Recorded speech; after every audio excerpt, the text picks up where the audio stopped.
to another ARC review. So today we'll be discussing Salt in the Wound by Benjamin Aeveryn. I'm not quite sure, and I apologise if both of those are wrong. So as I said, we will be discussing the upcoming release of Salt in the Wound.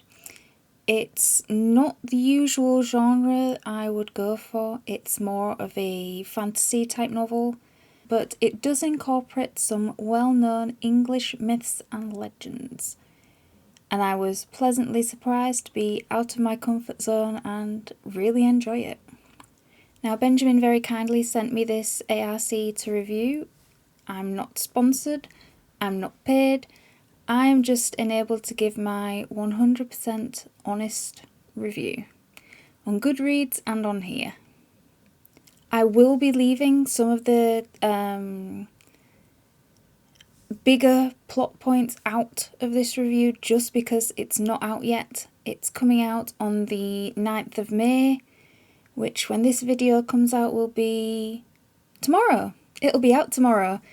And I will link it in the description below where you can find it, if it's your kind of thing that you want to. If I pique your interest. This is the first book in the Rainfallen trilogy, and it incorporates parts of Arthurian legend, as well as the ancient English kingdoms of Mercia, Northumbria and Wessex. In this, restyled as the Sceptre of Wessex, the Bright Crown of Northumbria, the Empire of the Thistle, which is Scotland, and the Unholy Kingdom of Mercia.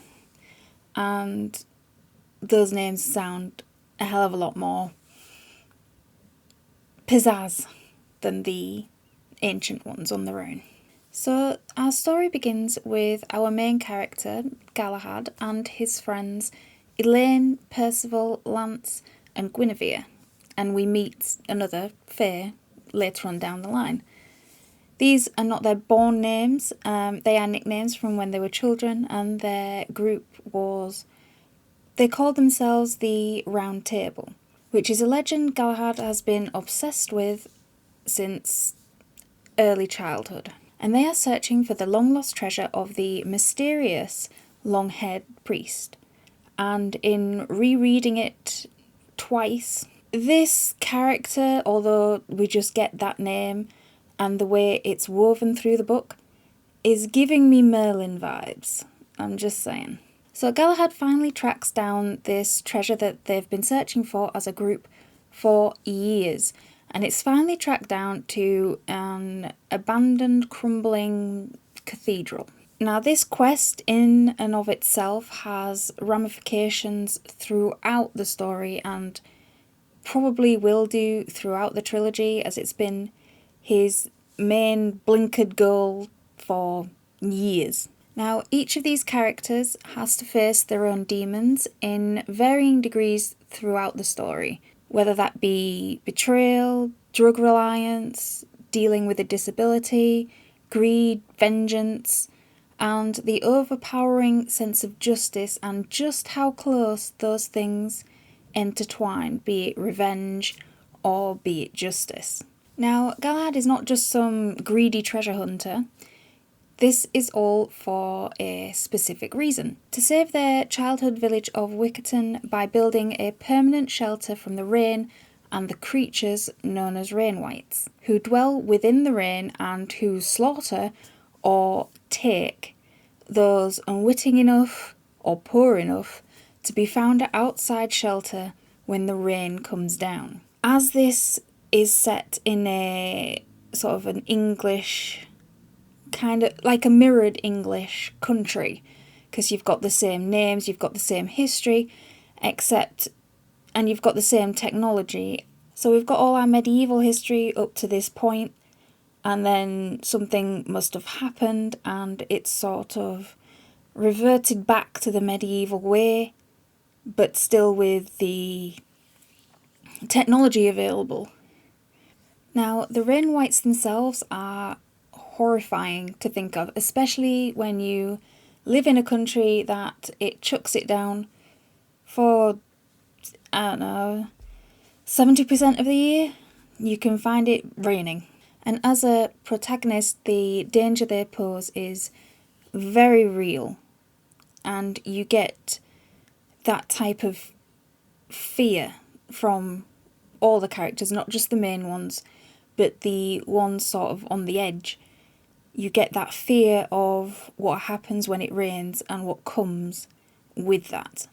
And that these are not mindless, shambling creatures that like to come out in the wet. These are hunters. And not only are they hunters, they are very successful. Now, according to Google, a wight is a mythical sentient being which is often undead. And this is the first book that I have ever read that incorporates the weather as a danger and not just a mild inconvenience or something that happens around the main story. It actually affects the main story. The sound of rain, at least to me, is really relaxing. I like listening to it. I have it on an app for when I go to sleep. So to read something that completely takes that sense of security even and flips it round, and not only flips it round but actually tears it away, is really refreshing.